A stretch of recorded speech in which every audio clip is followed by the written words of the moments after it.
नमस्कार. असंच एक प्रकरण शांतीनगर पोलीस स्टेशन अंतर्गत घडलेलं आहे. एका महिलेने अक्षरशः एका आरोपीला 30 लाख रुपये देण्यात आले.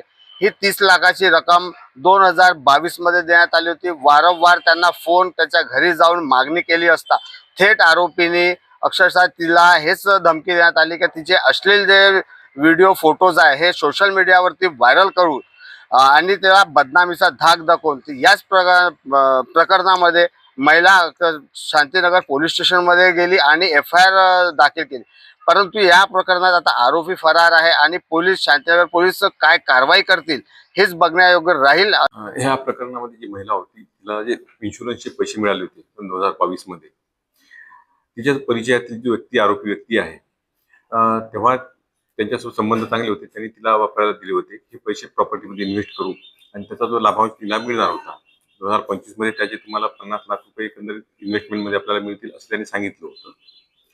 त्यानुसार दरम्यान त्या महिलेची आणि त्याची ओळख सुद्धा आणि ओळख संबंध एकदम चांगले झाले. त्या दरम्यान ते सोबत फिरायला वगैरे गेले असेल. फिरायला जे गेले होते त्याचे फोटो त्यांनी काढले होते असं त्या महिलेचं रिपोर्टमध्ये नमूद केलेलं आहे. 2025 मध्ये महिलेने त्याला ते पैसे परत मागितले. त्यावेळी सुद्धा त्याने ते पैसे देण्यास टाळाटाळ केली आणि आपले जे सोबत फिरण्याचे फोटो आहेत ते घरच्यांना दाखवून बदनाम केली अशी त्यांनी तेव्हा धमकी दिली होती आणि पैसे देण्यास टाळाटाळ केला होता. दरम्यानच्या कालावधीत ते महिलेने त्याला पैसे मागणं मग ते बोलणं बंद केलं आणि परत त्याचे फोन येणं सुरू झाले. म्हणजे त्याची महिला जिथे जायची महिला त्याची फोन उचलणं बंद केलं. त्यामुळे ते फोन का उचलत नाही, फोन का बोलत नाही म्हणून याबाबत सुद्धा तो तिला त्रास द्यायचा.